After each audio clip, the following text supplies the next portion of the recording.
ಯಾವ ಪುರೋಹಿತರಿಗೂ ಜ್ಯೋತಿಷ್ಯ ಗೊತ್ತಿಲ್ಲ. ಅದು ಗುಡ್ ಸೈನ್ ಕೂಡ ಸುಳ್ಳು ಎಲ್ಲ ಹಿಂದೂಗಳು ಹೋಗ್ಬಿಟ್ಟು ಸುಮ್ಮನೆ ಬಕ್ರ ಆಗ್ತಾ ಇದ್ದಾರೆ, ಟೋಪಿ ಹಾಕ್ಸ್ಕೊಂಡು ಬರ್ತಾ ಇದ್ದಾರೆ ಅಷ್ಟೇ. ನಾನು ಚಾಲೆಂಜ್ ಮಾಡ್ತೀನಿ, ಸುಮ್ಮನೆ ಎಲ್ಲಿ ಕೂತ್ಕೊಂಡ್ರು ದೋಷ ಅಂತಾರೆ. ಪಂಚಮ ಶನಿ ಅಂದ್ಬಿಡ್ತಾರೆ. ಪಂಚಮ ಶನಿ ಅಂದರೆ ಏನಾಗ್ಬಿಡುತ್ತೆ? ಏನು ಇಲ್ಲ. ನಂದು ಪಂಚಮ ಶನಿ, ನಂದು ಮೀನ ಲಗ್ನ, 5ನೇ ಮನೆ ಶನಿ ಇದೆ. ಪಂಚಮ ಶನಿ ಏನು ಮಾಡ್ತು? ಅದ್ಭುತವಾಗೇ ಇದ್ದೀವಿ. 5ನೇ ಮನೆ ವಿಚಾರ ಎಲ್ಲ ಚೆನ್ನಾಗೇ ಇದೆ. ತ್ರಿಕೋಣ ಅಂತ ಕಲ್ತಿರ್ತಾರೆ ಅವರು. ತ್ರಿಕೋಣದ ಅರ್ಥ ಏನು? ಮತ್ತೆ ನಾನು ಜ್ಯೋತಿಷ್ಯರನ್ನೇ ಕೇಳೋದು. ಕೇಂದ್ರ ಅಂತ ಮಾತಾಡ್ತೀರಿ ನೀವೆಲ್ಲ, 1, 4, 7, 10. ಮತ್ತು ತ್ರಿಕೋಣದ ಅರ್ಥ ಏನು? 1, 5, 9 ಇದು ಶ್ರೇಷ್ಠವಾಗಿರ್ತಕ್ಕಂಥ ಜಾಗ.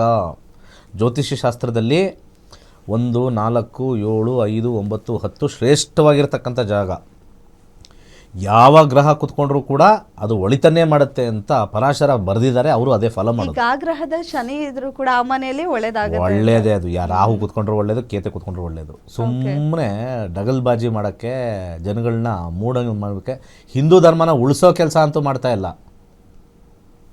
ಹಿಂದೂ ಧರ್ಮ ಉಳಿಸೋದಂತೂ ಮಾಡ್ತಾ ಇಲ್ಲ. ಬರೋರಿಗೆಲ್ಲ ಒಂದು ಅದೇನೋ ವಿಷಬೀಜ ಬಿತ್ತಿ ಕಳಿಸ್ತಾ ಇರೋದಷ್ಟೇ. ಅದರಿಂದನೇ ಅರ್ಧ ನಂಬಿಕೆ ಹೋಗುತ್ತೆ. ನಂಬಿಕೆ ಕರೆಕ್ಟಾಗಿ ಹೇಳಿದೆಮ್ಮ. ಅದಕ್ಕಿಂದನೇ ಅರ್ಧ ನಂಬಿಕೆ ಹೋಗಿರೋದು. ಇದನ್ನೆಲ್ಲ ಈ ವರ್ಕಿಂಗ್ ಕ್ಲಾಸ್ ಅವರು 25 ವರ್ಷ 30 ವರ್ಷ 35 ವರ್ಷ ಕೇಳಿದ್ರೆ ಒಂಥರ ಅವ್ರಿಗೆ ಒಂಥರ ಮೋಟಿವೇಶನ್ ಬೇಕು. ಅವ್ರಿಗೆ ಡಿಮೋಟಿವೇಶನ್ ಬೇಡ. ಇವರು ಹೇಳೋದೆಲ್ಲ, ಈ ಪುರೋಹಿತರು ಹೇಳೋದು, ಬೇರೆ ಜ್ಯೋತಿಷರು ಹೇಳೋದೆಲ್ಲ ಡಿಮೋಟಿವೇಶನ್ ವರ್ಡ್ಸೆ, ಯಾವುದು ಮೋಟಿವೇಶನ್ ವರ್ಡ್ಸೇ ಇಲ್ಲ. ಈ 1ನೇ ಮನೆ, 3ನೇ ಮನೆ, 6ನೇ ಮನೆ, 8ನೇ ಮನೆ, 12ನೇ ಮನೆ ಸಂಸಾರಕ್ಕೆ ಸಮಸ್ಯೆ ಹೊರತು ವ್ಯವಹಾರಕ್ಕೆ ಸಮಸ್ಯೆ ಇಲ್ಲ. ಅದನ್ನು ಥಿಂಕ್ ಮಾಡ್ತಾ ಇಲ್ಲ. ಯಾವ ಗ್ರಹನೂ ನೆಗೆಟಿವು ಇಲ್ಲ, ಪಾಸಿಟಿವ್ ಇಲ್ಲ.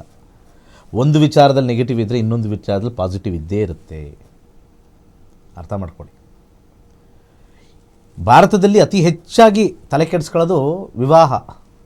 ಯಾರ್ದಾರು ಕಾಲ್ ಮಾಡಿ ನನ್ನ ಹುಡುಗಿ ಯಾವಾಗ ಮದುವೆ ಆಗೋದು, 25 ಆಗಂಗಿಲ್ಲ.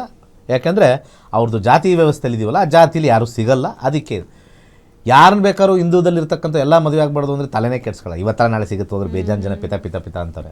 ಪಾಪ್ಯುಲೇಷನ್ ಎಕ್ಸ್ಪ್ಲೋಷನ್ ಇದೆ ನಮ್ಮಲ್ಲಿ. ಪ್ರಪಂಚದಾದ್ಯಂತ ಅತ್ಯಂತ ನಂಬರ್ 1 ಜನಸಂಖ್ಯಾ ಸ್ಫೋಟ ಯಾವುದು? ಭಾರತ. ಆದರೆ ಮದುವೆಗೆ ಒಬ್ಬರು ಸಿಗ್ತಾ ಇಲ್ಲ. ಅವ್ರಿಗೆ ಬೇಕಾಗಿದ್ದು ಸಿಗ್ತಾರಲ್ಲ ಅಷ್ಟೇ. ಜಾತಿಯಲ್ಲಿ ಸಿಗಬೇಕದು, ಜಾತಿಯಲ್ಲಿ ಸಿಗಬೇಕು. ಈ ವ್ಯವಸ್ಥೆಯಿಂದ ಯಾರು ಎನ್ಕ್ಯಾಶ್ ಮಾಡ್ಕೋತಾ ಇದ್ದಾರೆ? ಜ್ಯೋತಿಷ್ಯದವ್ರು ಎನ್ಕ್ಯಾಶ್ ಮಾಡ್ಕೋತಾ ಇದ್ದಾರೆ. ಜ್ಯೋತಿಷಿಗಳು ಎನ್ಕ್ಯಾಶ್ ಮಾಡ್ಕೋತಾ ಇದ್ದಾರೆ.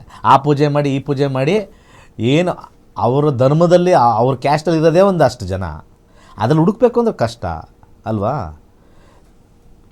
ಭಗವಂತ ಜ್ಯೋತಿಷ್ಯದಲ್ಲಿ ಏನು ಕೊಟ್ಟಿದ್ದಾನೆ ಅಂತಂದರೆ, ಮದುವೆ ಯೋಗ ಕೊಟ್ಟಿರ್ತಾನೆ. ಮದುವೆ ಆಗ್ತಾಯಿಲ್ಲ ಅಂತ ಅದರಲ್ಲಿ ಮದುವೆ ಯೋಗ ಕೊಟ್ಟಿರ್ತಾನೆ. ನೀನು ಯಾವ್ದಾದ್ರು ಹಿಂದೂ ಧರ್ಮದವ್ರು ಆಗುವಂತ ಅಲ್ಲಿ ಬರೆದಿರ್ತಾರೆ, ಧರ್ಮದಲ್ಲಿ ಆಗುವಂಥ. ಇಲ್ಲಿ ಜಾತಿಲಿ ಆಗುವಂತ ಎಲ್ಲರೂ ಭಗವದ್ಗೀತೆಯಲ್ಲಿ ಕೊಟ್ಟಿದ್ದಾರಾ? ಆಗಲ್ಲ ಅವಾಗ. ಸೊ ಆ ವಿಚಾರ ನಾವು ತೊಗೊಂಡಾಗ ನಮ್ಮ ಸಮಸ್ಯೆ, ನಿಮ್ಮ ಸಮಸ್ಯೆ ಎಲ್ಲ ಒಂದೇ. ನಮ್ಮ ಬಳಗದಲ್ಲೇ ಆಗಬೇಕು ಅಂದರೆ ಸಿಗಲ್ಲ. ಸಿಗದೇ ಇರೋ ಸಂದರ್ಭದಲ್ಲಿ ನಾವು ಜಾತಕ ಕೇಳೋಕ್ಕೆ ಹೋಗ್ತೀವಿ. ಜಾತಕದಲ್ಲಿ ಅಲ್ಲಿ ಕರೆಕ್ಟಾಗಿ ಕಾಯ್ತಾ ಇರ್ತಾನೆ ಟೈಮ್ ಬಾಂಬ್ ಹಾಕೋಕ್ಕೆ.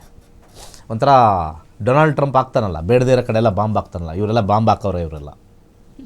ಯಾಕಂದರೆ ನಾನು 30 ವರ್ಷದ ಅನುಭವದಿಂದ ಹೇಳ್ತಾ ಇದ್ದೀನಿ.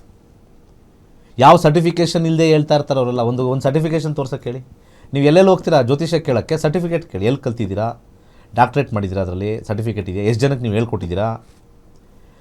ನಾವು 65,000 ಜನಕ್ಕೆ ಏನಕ್ಕೆ ಹೇಳ್ಕೊಟ್ಟಿದ್ದೀವಿ ಅಂದರೆ, ಜ್ಯೋತಿಷ್ಯ ಆಚೆ ಕಡೆ ಇರೋಳ ಸುಳ್ಳು, ಸತ್ಯ ಹೇಳಲ್ಲ ಅವರು. ಜನಗಳನ್ನು ಹೆದರ್ಸ್ತಕ್ಕಂಥ ಕೆಲಸ ಮಾಡ್ತಾರೆ. 1000 ರೂಪಾಯಿ ಕೀಳ್ತಾರೆ. 1000 ರೂಪಾಯಿ ಕಿತ್ತೇನೋ ಕೆಲಸ ಆಗುತ್ತಾ? ಹೋಗಲಿ, ಯಾವ ಕೆಲಸನೂ ಆಗಲ್ಲ. ಇಷ್ಟುದ್ದ ಬರೀತಾರೆ.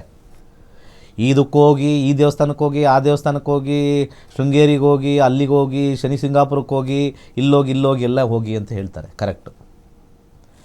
ಅದಾದಮೇಲೆ ಅಲ್ಲಿ ಕೆಳಗಡೆ ಬರೆದಿರ್ತಾರೆ 50,000, 75,000 ಪೂಜೆಗೆ, 80,000, ನಾನು 1,00,000 ಪೂಜೆ ಅಂತ ಬರೆದಿರ್ತಾರೆ.